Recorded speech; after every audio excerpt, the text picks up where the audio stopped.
So Nebuchadnezzar says, I want some of this stuff from Israel because they have an administration of people that are trained in the office of ministry.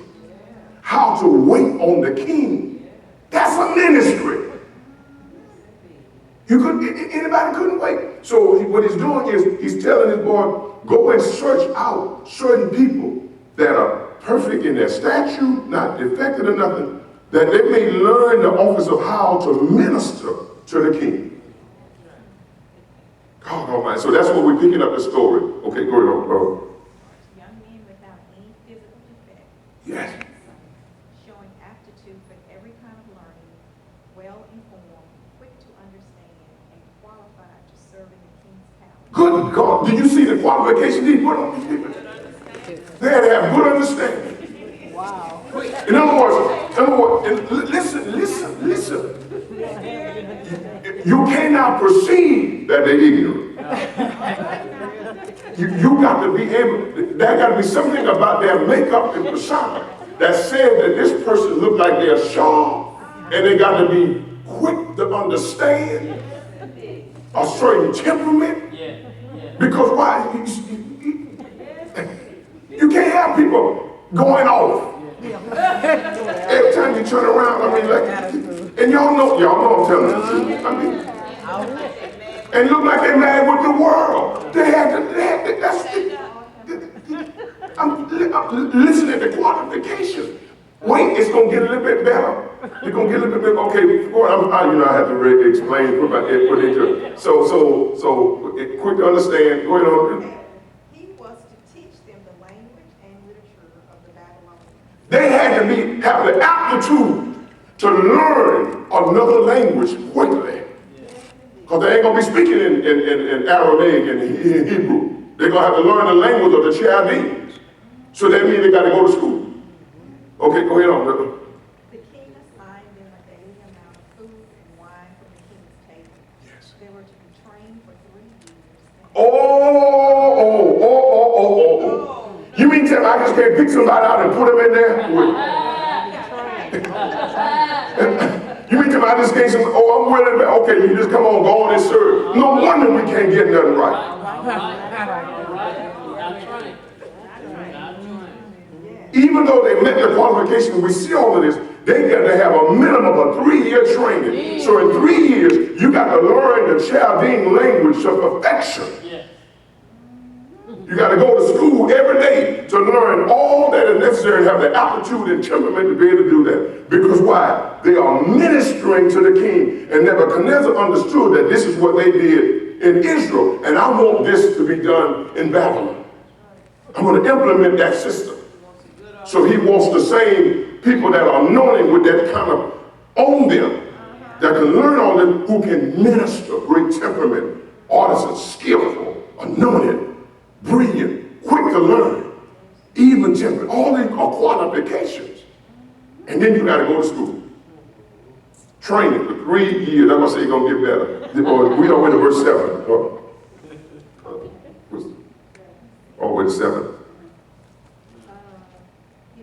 The king assigned them a daily amount of food and wine from the king's table. Yes. They were to be trained for 3 years, and after that, they were to enter the king's service. Yes. Among those who were chosen were some from Judah, Hananiah, Mishael, and Azariah. That's Shadrach, Meshach, and Abednego. That was their original name, Hebrew name. See, King changed all of their names. Daniel's name is actually, I think, of Belteshazzar.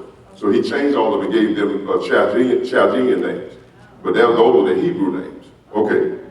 Verse 7, the chief official gave them the new names. To Daniel, the name Belshazzar. To Hananiah, Shadrach. Yes. Mishael, Meshach, and to Azariah, Abednego. Now see where that comes from? That wasn't their original name. That's their Chaldean name. That's not their Hebrew name. He changed that name.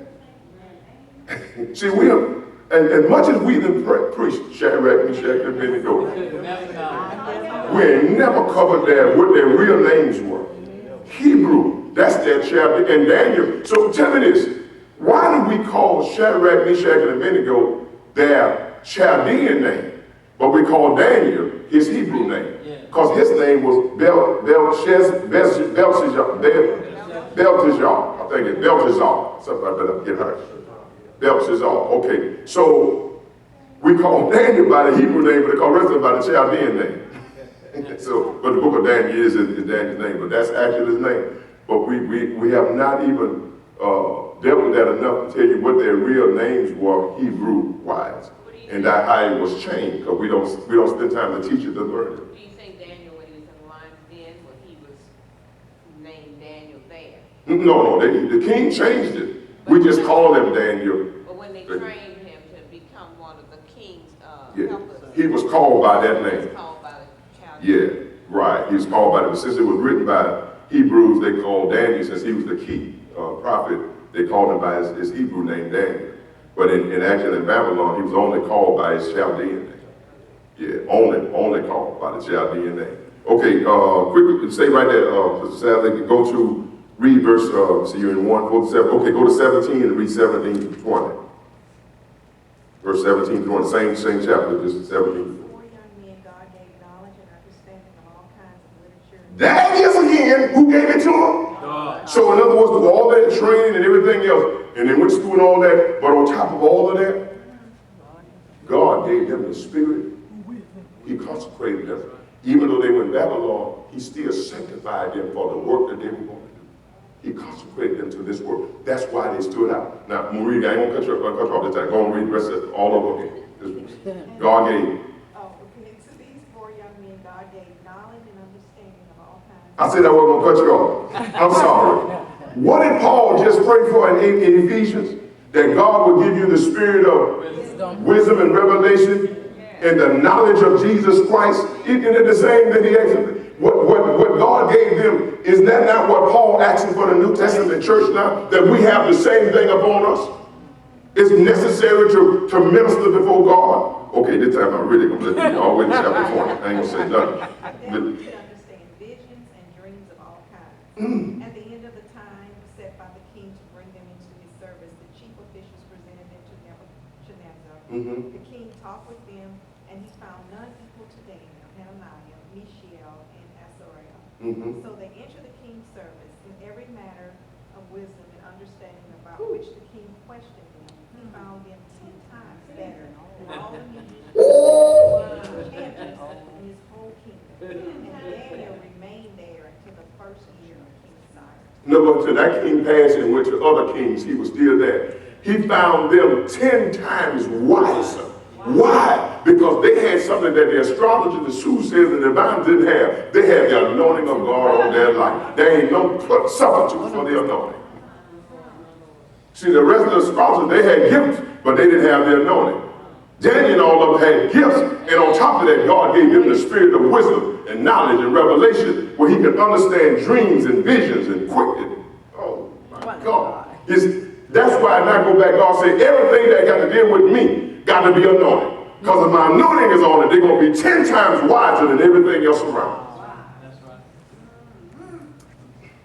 You think the problem is, I ain't even going there. Go ahead. Go ahead. Go later. Now. Look.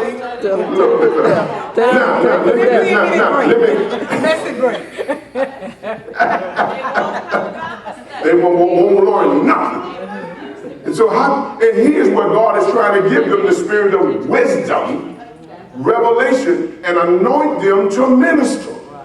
If Daniel, who were already astute and were of the royal line, still had to be trained and learned, do you think we missing something? What is a spirit that got us to where we don't want to learn how to minister before God? Don't have no understanding. And so when we all out of order and don't do things right, it's because nobody wants to come and learn. Well, some of us think we already know it. Yeah. That's the truth. Yeah. We don't want to be told.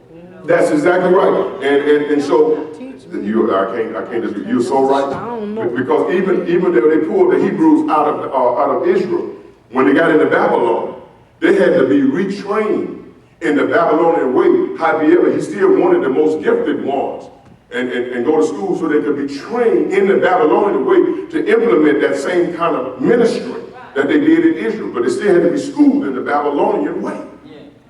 So you can't bring what you learn in one place necessarily to another one. You got to be trained in that setting based upon what's, I guess, the goals, objectives of one to all. What about some people who feel like that they have a gift?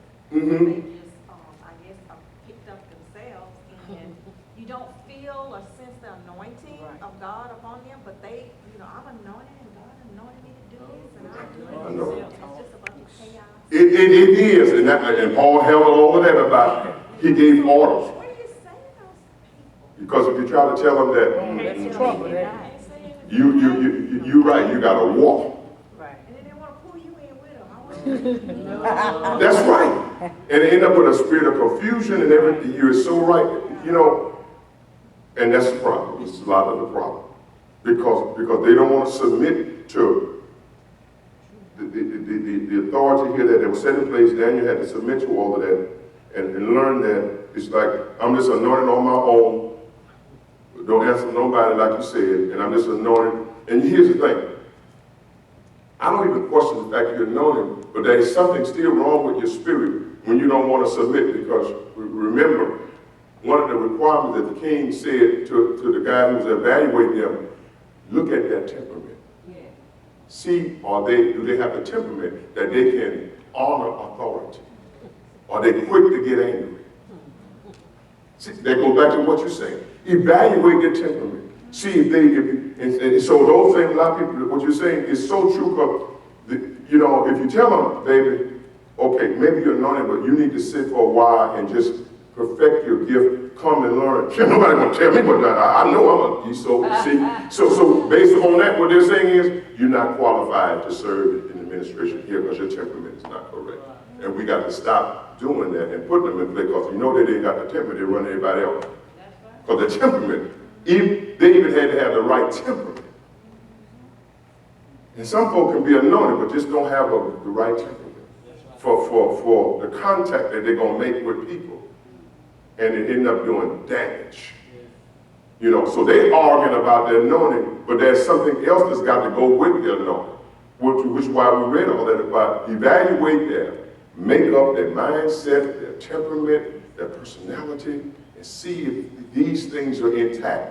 Because it's more than just the giftings.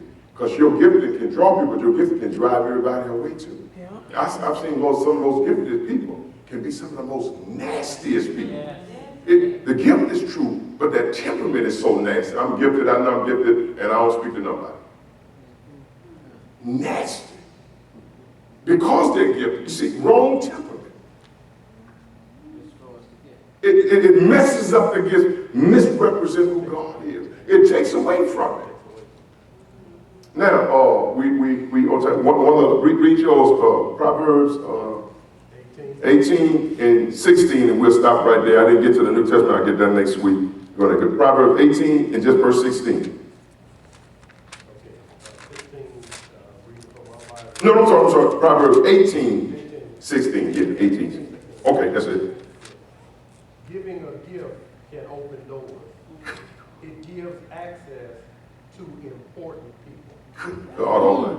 The regular way of saying is your gift will make room for you. So, listen, give access to important. Your gift will take you and give you access to important people. So, I don't have to promote myself. If I just perfect the gift with the right spirit and temperament, the gift will give me access to, it will take me in the door that I could never otherwise get in. But we focus on just a gift, but along with that gift is which we read, evaluate that temperament. See that personality. See what kind of mental makeup and aptitude that they have along with this gift, because this gift can take them places. But when they get there, they can misrepresent everything. Wrong attitude. The gift is true, because the gift and cause come without repentance. But then when they get in there, because of the gift, they're going to tear up everything. But if you just work on being proficient where God has anointed you, he said, that itself, it is by itself. will take you into doors that you could not otherwise get into. But that's respected. So everybody. Now, we look at Aaron and what he did in terms of services. But think, in the guise of God, the artisan that made the utensils was just as precious to God. That's right. And he didn't want no glory because he did his part. So we got to learn how to respect all of that equally and short and not stop pulling up in esteem and do all of those things like that. But the gift itself, if we just work on that. But part of that, why I had decided to read that, I wanted to see that along with this gift, what the king looked for is, see what kind of temperament they got. See what kind of mindset. I don't want nobody waiting on me that's ugly and like I don't want to be here. Right. See, that's because what it's going to do is people see that and it now destroys and desecrates the gift. Yeah. Yeah. You're no longer ministering to me. You got the wrong spirit. So when we talk about gift, I want to give you a full picture of all of that. Now next week we'll wrap that up part and I'm going to start tying this back into gifting the New Testament and bring it back into prophecy, which wasn't what we started at. But I wanted to pull back and just show you about this whole thing. So when we talk about prophet, understand that also every office is necessary. And all the stuff that make the temple of God works. For as God is concerned, everybody ministers to me and needs to be consecrated, sanctified, and gifted to do what they do. And they got to have the right spirit, right attitude, and be willing to submit to training and learn how to do it well, no matter what you've been taught. So far off the mark. God bless you. We over. Come on now.